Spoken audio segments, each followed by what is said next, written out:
Chairman, Minister of Energy and Public Utilities, to deliver his keynote.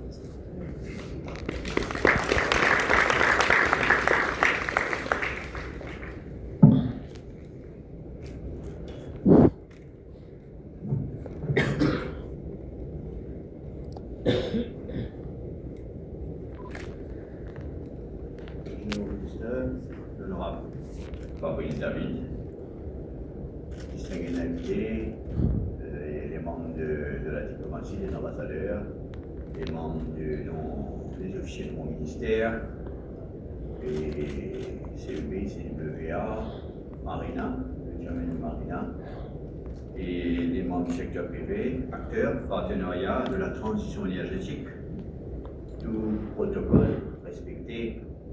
Bonjour.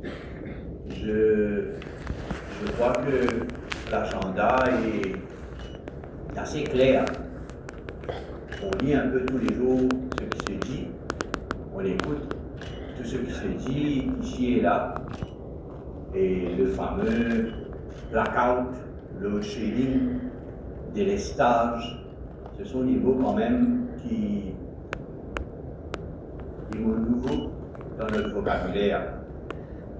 Et ce sont des mots qui, malheureusement, des mots qui font peur. Mais, comme je l'ai dit à mon premier jour de nomination comme ministre, la sécurité énergétique est au top de mon agenda. Je voudrais aussi remercier la Mauritius Renewable Energy Agency, Marina, et son président, pour l'organisation de cette rencontre essentielle, ainsi que tous les participants réunis aujourd'hui. Votre présence est le reflet d'une conviction partagée. La transition énergétique est un impératif national.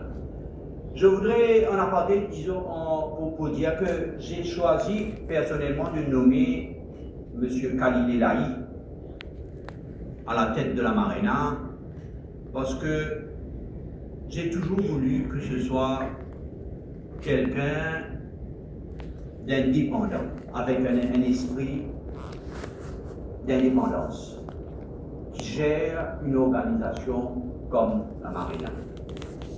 Je suis, c'est vrai, quelqu'un qui, très souvent, a un style d'imposant, j'impose, je suis forceful, comme on dit. Pas un dictateur, mais j'ai voulu quelqu'un qui va pouvoir, qui a le courage de dire non, monsieur le ministre, ceci n'est pas correct, il faudra le faire autrement. Quelqu'un qui a le courage de ses convictions, quelqu'un qui a l'indépendance, il l'a dit, il a l'indépendance totale, mais aussi la responsabilité, bien sûr, pour gérer cette organisation que je considère pilier de mon ministère, Marina et IMO, l'efficience énergétique. Et en tant que ministre de l'Énergie, je crois personnellement fermement dans la nécessité d'engager Maurice sur la voie d'une transition énergétique responsable, ambitieuse, durable. Mais cette ambition doit s'ancrer dans la réalité implacable que nous affrontons aujourd'hui. Vous savez, j'ai entendu le Deputy Prime Minister dire l'autre jour que pendant 10 ans, il s'était forcé à dire qu'un jour viendra où, si on ne fait rien, nous allons avoir ce fameux blackout. Au Parlement, en tant que membre de l'opposition, à plusieurs reprises, je me suis efforcé d'attirer l'attention des dirigeants d'alors sur la nécessité de renouveler notre parc énergétique. Et à chaque fois, les anciens responsables m'ont dit que tout est bien, tout est OK, ne vous en faites pas. Et aujourd'hui,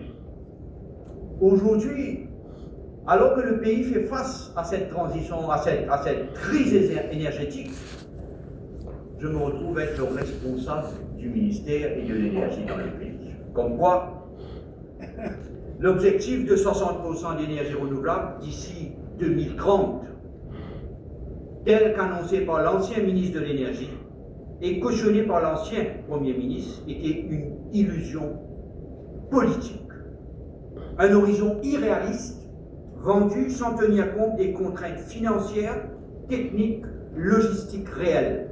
Ce cap était un mirage. Aujourd'hui, il faut prendre ses responsabilités. Je maintiens, personnellement, en tant que ministre de l'Énergie, je maintiens l'objectif de produire 60% de notre électricité à partir d'énergies renouvelables, car il demeure fondamental pour le développement du pays. Mais j'affirme aussi ce matin que l'échéance de 2030 n'est pas atteignable dans les conditions actuelles. Ni les moyens financiers, ni l'infrastructure logistique ne le permettent. C'est pourquoi je parle de reset. Un reset nécessaire, un reset assumé, un reset stratégique. Ce reset des objectifs vise à repositionner nos ambitions dans un cadre réaliste et réalisable. Je répète, réaliste et réalisable. Notre nouveau cap est d'atteindre ces 60% d'ici 2035, dans 10 ans. Messieurs, dames, il ne s'agit pas de reculer.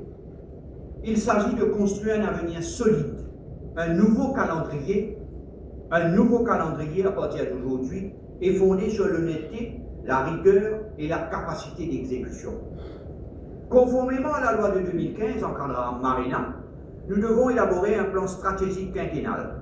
Mais je le dis sans détour, ce plan ne doit plus être un exercice bureaucratique. Cela l'a été pendant des années, malheureusement. Il doit devenir un outil de pilotage opérationnel, un plan, un instrument d'action, un catalyseur de changement. La page des promesses creuses est tournée. Avec ce reset, c'est une nouvelle ère énergétique qui se commence. Dans cette dynamique, le ministère de l'Énergie et des Services publics, en collaboration étroite avec Marina, travaille également avec l'International Renewable Energy Agency, IRENA. Cette agence internationale a pour mission de préparer une feuille de route détaillée pour l'énergie renouvelable à Maurice, afin de nous accompagner dans la définition des trajectoires réalistes. Elle nous aidera, j'en suis sûr, entre autres à déterminer le pourcentage d'énergie renouvelable de notre pays pourrait atteindre d'ici 2035. En attendant, en tenant compte de notre potentiel, de nos contraintes et des meilleures pratiques internationales. Notre pays se trouve aujourd'hui à un tournant critique. Vous êtes au courant de ça. Alors que de nombreuses nations accélèrent leur transition énergétique, Maurice a non seulement stagné, mais a même régressé en matière d'énergie renouvelable. Dans son mix énergétique, le fameux bouquet, comme j'aime le dire, les chiffres parlent d'eux-mêmes. En 2014, la part d'énergie renouvelable représentait 20,3% de notre mix énergétique. En 2023, cette part est descendue à 17,6%. Et en 2024, l'année dernière, elle se situe à 18,2%. Les timides progressions, qui sont pour moi négligeables, traduisent une réalité implacable, la stagnation du secteur d'énergie renouvelable. Permettez-moi d'être encore plus clair si nécessaire.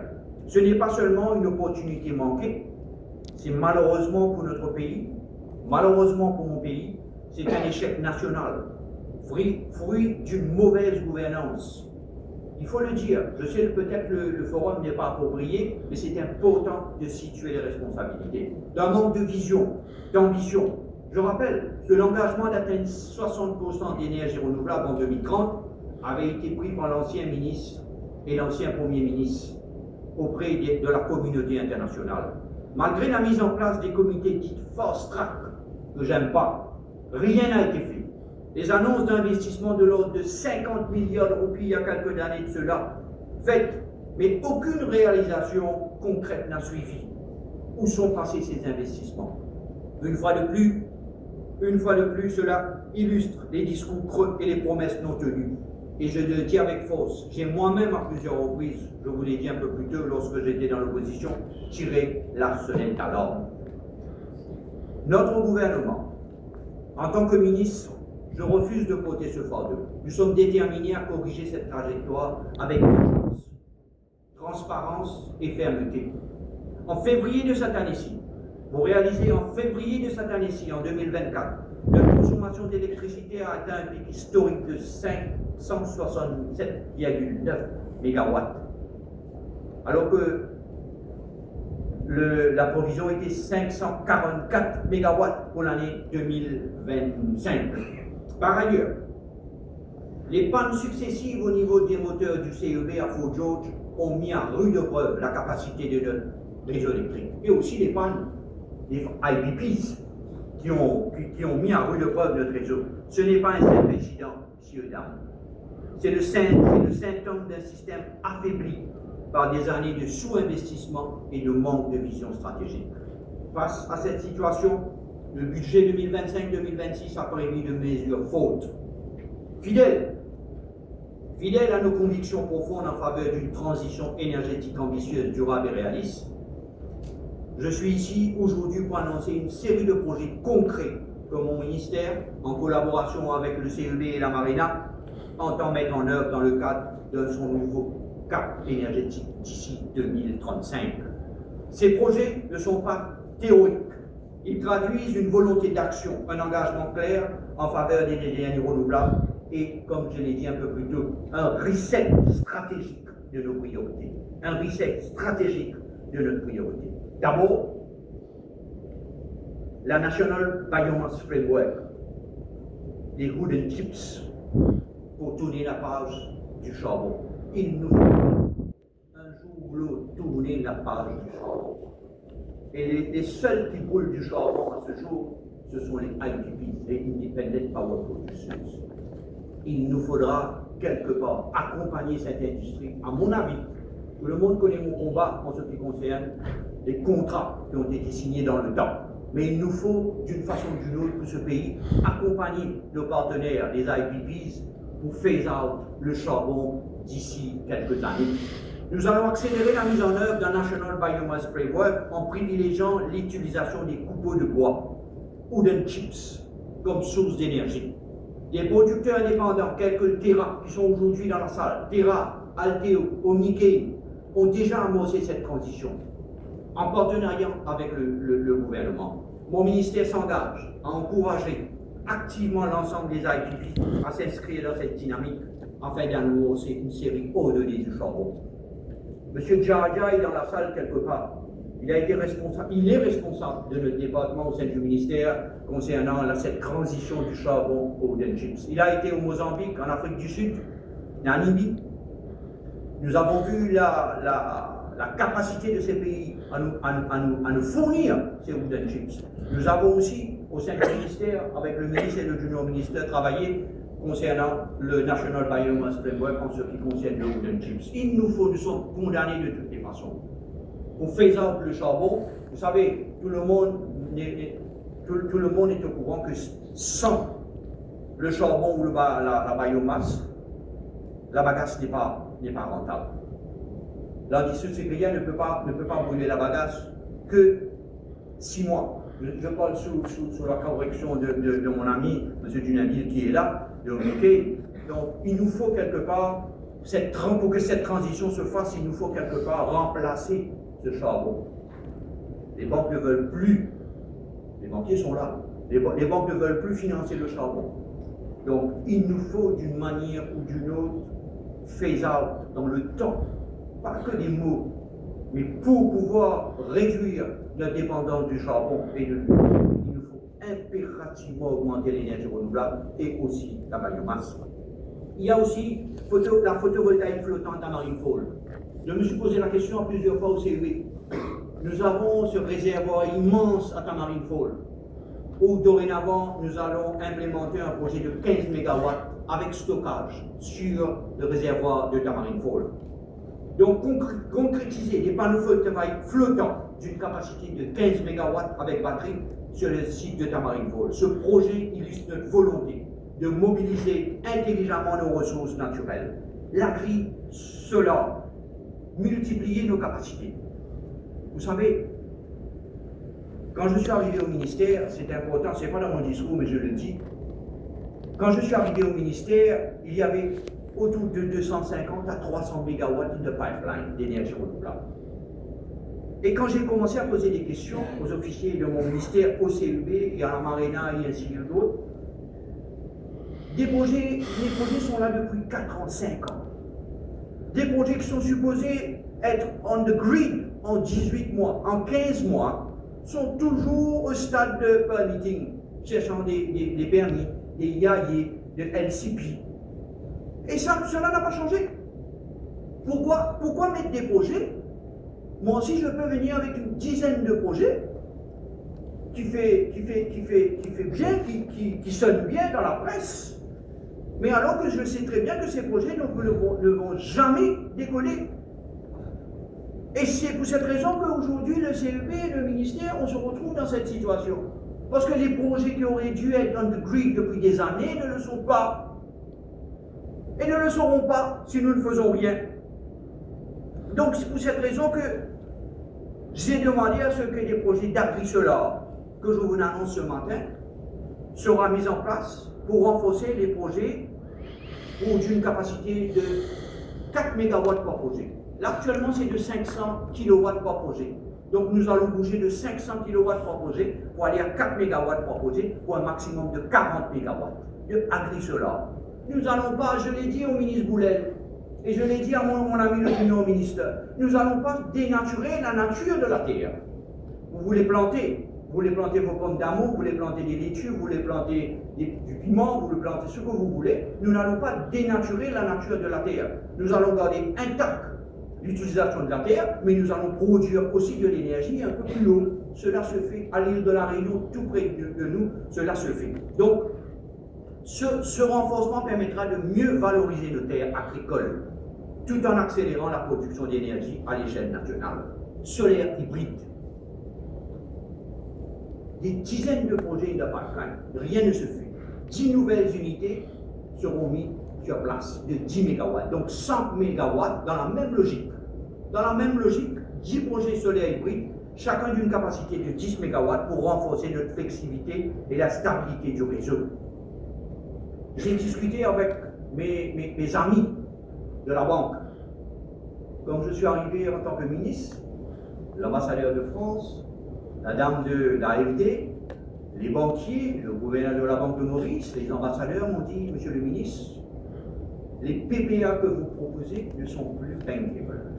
Je me suis posé la question, moi en tant que responsable de l'énergie, qu'est-ce que j'ai à faire avec le bankable, la banque, moi? Alors, j'ai fait demander des renseignements ici et là, et on m'a fait comprendre que nos PPA, nos projets qu'on présente au pays, à nos partenaires, doivent être des projets bankable. C'est-à-dire que la banque doit pouvoir accepter ces projets. Que la banque doit pouvoir avoir des garanties en ce qui concerne ces projets. De ce fait, j'ai demandé au CEB et au ministère des Finances de retravailler nos PPA.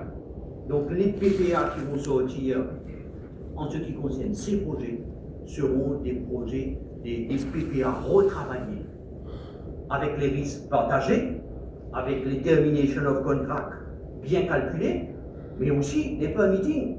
J'ai eu des sessions de travail avec mon collègue le ministre et le junior ministère, où nous avons revu dans son ensemble le territoire du pays. C'est pas possible qu'après 3 ans qu'un projet est de pipeline, le projet est là, on nous dit dans 18 mois le projet sera on the grid, 25, 30, 40 MW. Après 2 ans, le ministère de l'Agriculture, avec raison peut-être, ils disent que ce terrain est mis à mort pour un projet agricole. Alors que nous, on attend depuis 2 ans. Dorénavant, les projets vont être identifiés selon les terres disponibles pour ce type de projet. Dans la même logique, nous, comme je disais un peu plus tôt, nous allons déployer 10 projets solaires hybrides. Nous allons aussi moderniser le SSDG et la MSDG, des petits projets, pour intégrer le stockage. Ces mini-projets, ces schemes, si je peux me permettre, ces schemes n'ont pas la batterie intégrée jusqu'à là. Mais nous allons, parce que notre problème à nous, c'est la pointe. En journée, on est OK. La pointe. de 6h à 9h. Et comme certains l'ont déjà remarqué, la pointe était de 30 minutes dans le temps. Dorénavant, la pointe de demande est de 3 heures de temps, de 6h à 9h. Donc, nous allons moderniser les régimes SSDG et SSDG en équipant des stations existantes de futures de batteries de stockage pour mieux intégrer la production décentralisée. L'éolien à Plaine des Roches. Nous avons déjà un parc éolien à Plaine des Roches. Nous allons injecter, encore une fois, une extension de 20 MW sur ce réseau. Les appels d'offres vont sortir bientôt. Donc, en 15 et 20 MW, viendra compléter cette stratégie de diversification énergétique, un bouquet énergétique.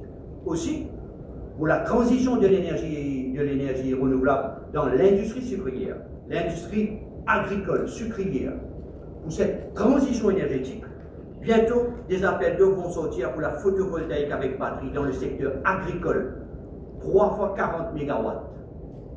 Il nous faut impérativement encadrer et soutenir l'industrie sucrière pour pouvoir avoir cette transition énergétique. La réussite de la transition passe aussi par une cohérence institutionnelle.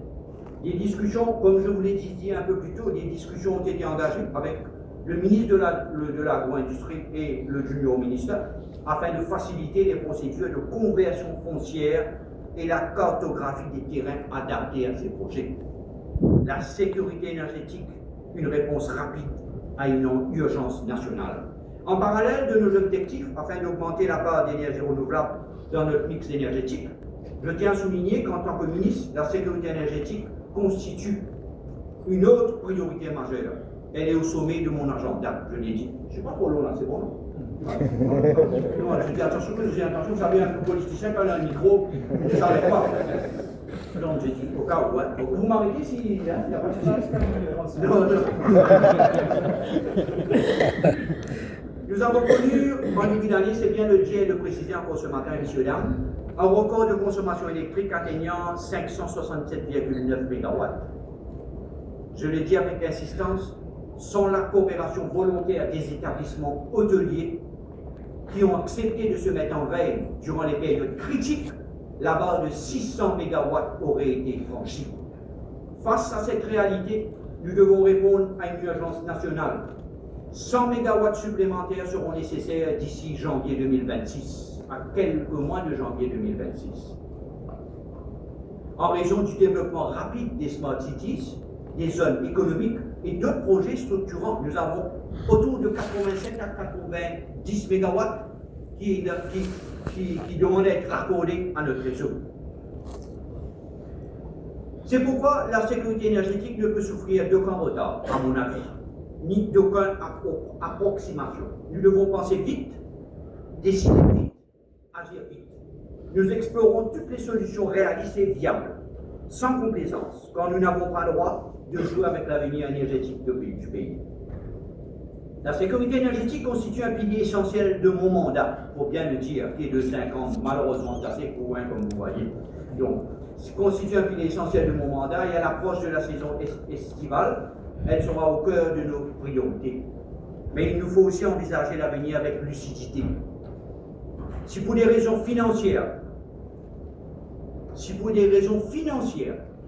ou environnementales, un projet quel qu'il soit ne pouvait aboutir, l'efficacité énergétique devra prendre une place encore plus stratégique dans notre plan pour garantir la sécurité énergétique du pays. Nous devons penser vite, décider vite, agir vite. C'est pourquoi nous explorons toutes les solutions réalistes, viables, sans complaisance. Dans cette démarche, IMO, l'Energy Efficiency Management Office, IMO est là. C'est un peu à l'arrière. J'aurais aimé que vous soyez un petit peu plus devant parce que vous êtes au centre de ma stratégie. Donc dans cette démarche, l'IMO jouera un rôle clé à l'approche de l'été. Cet organisme renforcera ses campagnes de sensibilisation car la gestion de la demande énergétique est un levier indispensable pour maintenir la stabilité sur notre réseau. Nous mènerons, dans les semaines à venir, le programme est prêt, non? Le programme pour l'efficience énergétique, c'est prêt. Nous mènerons également des campagnes ciblées auprès des gros consommateurs afin d'identifier l'ensemble des stratégies concrètes pour réduire leur consommation. Avec un engagement partagé, une prise de conscience collective, les firmes d'audit énergétique auront un travail immense dans les mois à venir en ce qui concerne l'efficience énergétique. Avec un engagement partagé, une prise de conscience collective et des efforts conjoints, nous avons les moyens, à mon avis, de relever ce défi et de surmonter la crise. Mesdames, Messieurs, le plan stratégique que nous validons aujourd'hui est ambitieux, transversal et prêt à être mis en œuvre. Il prévoit des développements dans toutes les filières renouvelables, solaire, hydro, éolien, biomasse, énergie océanique, ainsi que des technologies de stockage. Nous venons de faire l'acquisition d'une batterie de 20 MW de 3 heures de temps, c'est bien ça, de 3 heures de temps. Donc nous avons l'intention aussi de prendre en compte d'autres batteries de stockage de 3 heures de temps. La pointe bouge de 30 minutes à 3 heures de temps, il nous faut prendre des batteries de longue durée pour une harmonie de 3 heures de temps. Il s'inscrit pleinement dans nos engagements internationaux. Accord de Paris, objectif de développement durable. Nous travaillons aussi avec IRENA pour actualiser notre feuille de route et avec la Banque mondiale pour reviser nos Power Purchase Agreements que nous travaillons actuellement avec le ministère des Finances, afin d'assurer la transparence et viabilité. Je le répète, ce plan doit être vivant, mis en œuvre et non pas un document oublié. Je vous rappelle tous, experts, partenaires, régulateurs, à vous engager pleinement. Le temps des discours, je suis à la fin, le temps des discours est terminé. Place à l'action. Nous devons garantir une énergie propre, abordable et sécurisée pour notre peuple. Nous devons le faire ensemble ou ne pas le faire du tout. Je déclare officiellement ouvert cet atelier. Je vous remercie.